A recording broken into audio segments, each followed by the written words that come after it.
So for today's video mga lalabs ay pag-uusapan natin ang hiwalayang Vin at ang kanyang asawa. Pero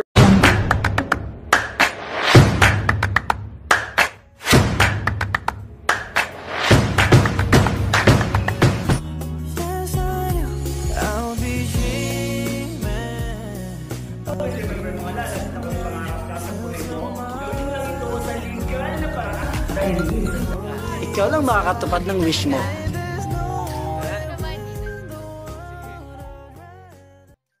What's up guys? Welcome back to my channel. So for today's video mga lalabs ay pag-uusapan natin ang hiwalayang Vin at ang kanyang asawa. Pero bago natin umpisa ng ating vlog for today mga lalabs, so andito ako ngayon sa Sota House sa Pasig. Kasama ko sila daddy for the meantime dahil syempre kailangan nating magbakasyon. Okay, so today mga lalabs, pasensya na kayo mga lalabs dahil it's been 2 weeks na akong hindi nakapag-upload sa aking YouTube channel. Dahil syempre kailangan ko rin magpakasaya sa buhay ko. Syempre iwasan muna natin yung mga nega na tao. So ngayon back to our basic back to basic working na naman tayo sa aking YouTube channel.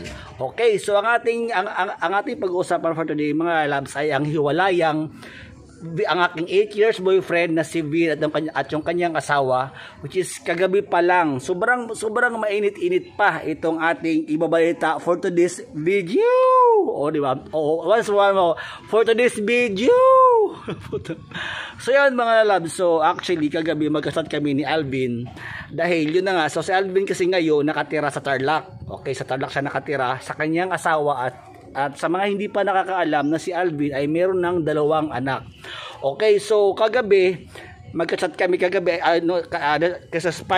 Christmas night, actually kagabi ngayon. So yun, nagchat sa akin na nanghihingi siya ng pamasahe dahil uuwi na daw siya ng Las Piñas kasi si Alvin taga Las Piñas yun eh.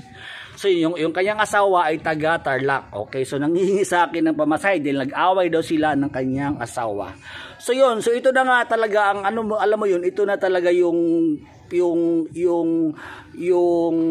ginawa ni Big Pabi na alam mo yun na sobrang so sabi ko nga sa inyo 'di ba kung bakit kami galit kay Big Pabi, 'di ba? Ang amin lang naman kasi is yung privacy namin na hindi iniingatan ni Big Pabi. At ngayon nangyari na yung mga dapat hindi mangyari. Okay, so 'di ba alam naman natin na si Alvin ay may asawa na siya. So syempre babae yun, hindi naman yung bakla si Alvin. So yun ang amin lang kasi is dapat kasi yung privacy din namin iningatan din ni Big Pabi. Yun.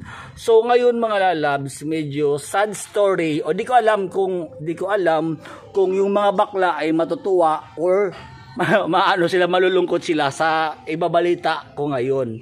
Okay, so kagabi magkasat kami ni Alvin kagabi na nanghihingi siya ng pamasahe sa akin dahil yun na nga, uuwi na daw siya ng Las Piñas, maghiwalay na daw sila ng kanyang asawa. Okay, so for me, kung ako tatanungin nyo, hindi ako natutuwa sa mga nangyayari. Kasi syempre, may pamilya na yung tao eh. So, para sa akin, opinion ko lang ha. Kasi syempre, 8 years boyfriend ko ngayon, di ba?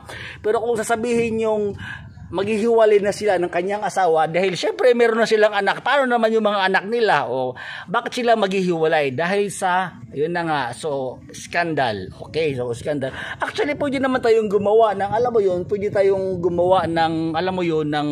ng kalandian, pero syempre ilagay natin sa lugar. Okay, opinion ko lang yun ha, pero ako kasi bakla ako eh, so okay na ako, tanggap ko na yung mga nangyayari sa buhay ko. Okay, so kaso nga lang yung side ni Alvin na yun, so 'di ba? Yung side ni Alvin ngayon na nakita ng kanyang asawa na meron palang skandal itong kanyang asawa at may chinokchak chenes, ibig sabihin ng chinokchak chenes na talagang itong si Big Pabi ay chinorba niya ng bonggang-bongga talaga.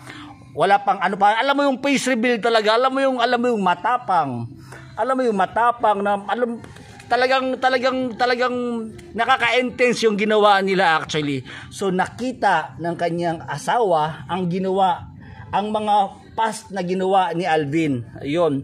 So yun yung pag-uusapan natin ngayon dahil syempre para sa akin hindi ako natutuwa sa mga nangyayari kasi syempre may asawa na kasi yung tao, may anak na yung tao.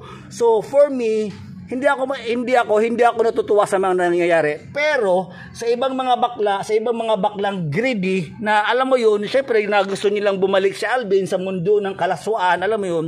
So parang para sa akin nalulungkot ako. So yung ibang di ko alam kung yung ibang mga followers namin ay malulungkot ba o sasaya ba ang buhay nila na hiwalay na ngayon yung tao. So actually 'di ba yung mga past vlog ko kasi 'di ba sinabi ko na 'di ba na hindi ko na babanggitin si Alvin sa aking vlog na to dahil di ba nga kasi syempre gusto ko namang matahimik yung kanyang buhay. Ayan. Opinion ko lang bilang ex niya, no. So nung mag-start ako ng Star Magic noong 2011, so para sa akin, syempre kailangan din natin ng, alam mo yun, kailangan natin ng closure, kailangan natin ng, alam mo yun, ng syempre, di ba, marami na siya pinagdaanan sa buhay niya, mayaman pa yung asawa niya. So ngayon, alam mo nyo ba, sa sobrang, alam mo yun, na parang yung magasat kagabi na parang awang-awa si Alvin dahil ayaw nga bigyan ng pera ng kanyang asawa. Dahil syempre si Alvin isa lang naman yung di ba? So sa mga nakakapag-follow sa amin, nakakapag-follow sa akin ng mahabang panahon na talaga. So si Alvin ay isang nagtatrabaho sa isang motor shop, welder actually. So yun, so maybe hindi ko alam kung ano magiging reaction ninyo, kung alam mo yun, hindi ko alam kung ano magiging reaction ninyo, kung maging sasaya ba ang buhay nyo or kung maging malungkot ba kayo na hiwalay na yung kanyang asawa. Ayun. So yun mga lalab. So actually bukas magkikita kami tomorrow. So actually pero mamaya kasi may lakad pa ako mamaya. May lakad pa ako mamaya with daddy. Yung Sota House, may-ari ng dito kami nakatira actually. So yun hindi ko rin alam actually kung maging sasaya ba ang buhay ko. Syempre magkikita na naman kami ng aking 8 years boyfriend, di ba? Syempre kailangan ko rin madiligan. Charot lang. So yun, so abangan nyo na lang yan mga lalabs, ang mga next na mga pangyari sa buhay namin dahil actually ako din happy na rin ako sa buhay ko dahil unang-una sumahod na rin ako sa aking YouTube channel at yung mga allocation namin ay dumating na din. So alam mo yun, sobrang hindi ko na actually marami din kaming shout out sa aking Facebook account na meron na akong almost 200,000 followers at monetize na rin ako sa aking Facebook account, pati na din sa aking YouTube channel. At few days ago, sumahod na ako dito actually. So, inayos na namin yung ang aking, what do you call this one?